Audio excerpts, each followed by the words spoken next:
Voilà, on va fabriquer ensemble maintenant une pâtissière tout à fait traditionnelle. C'est du lait, des jaunes d'œufs, du sucre, de la farine ou de la maïzena et un petit peu d'extrait de vanille.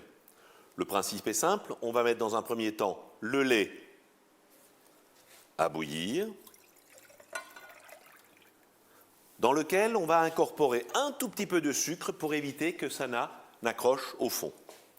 Donc on va mettre une petite partie du sucre là-dedans et on va porter à ébullition cette préparation.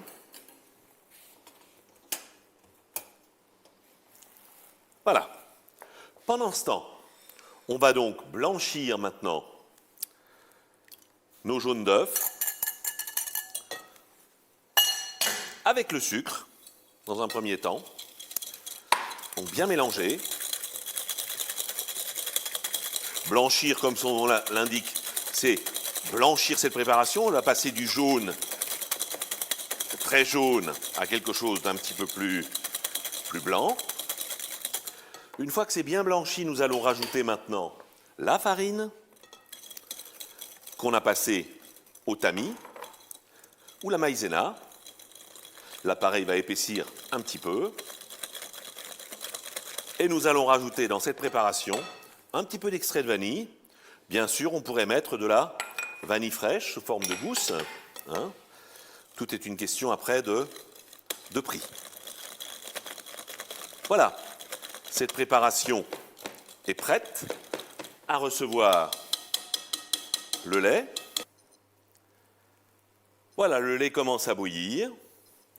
On va venir maintenant incorporer une partie de ce lait à la préparation, juste pour décoller l'intégralité.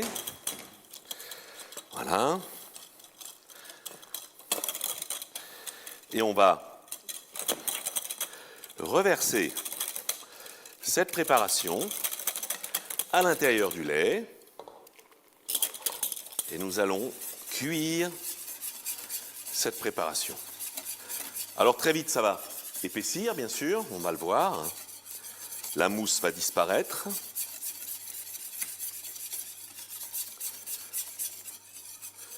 Donc le fait d'avoir mis le lait à l'intérieur de la préparation, avec un peu de sucre, nous a empêché le lait de coller au fond du récipient. Voilà, ça commence déjà à bouillir. On a l'épaississement qui est en train de se réaliser, vous allez le voir rapidement. Une belle ébullition pendant quelques secondes, voire 1 ou 2 minutes pour bien cuire la farine. Voilà, notre texture est en train de changer, hein, on le voit d'une manière très précise. Voilà, tout est en train de prendre. On va avoir une belle pâtissière bien lisse, bien aller dans les coins pour éviter bien sûr que ça n'accroche. C'est toujours un petit peu le danger de la pâtissière. Alors bien sûr aujourd'hui, des puristes vont vous dire on fait la pâtissière sous vide, on fait la pâtissière en thermomix. Là on travaille encore en traditionnel. Donc bien la lisser pour ne pas avoir de grumeaux. Une belle ébullition. Là aussi on est parti sur des bases aujourd'hui avec moins de sucre que ce qu'on peut trouver sur des recettes anciennes.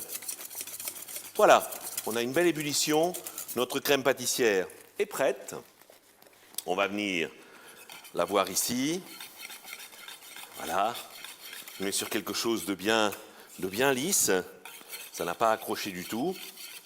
Et on va donc maintenant, si vous le voulez bien, ensemble faire la séparation de cette pâtissière pour réaliser à la fois une crème frangipane dans laquelle on ajoutera de la poudre d'amande et une crème mousseline dans laquelle on ajoutera du beurre pour obtenir ce qu'on appelle une crème mousseline.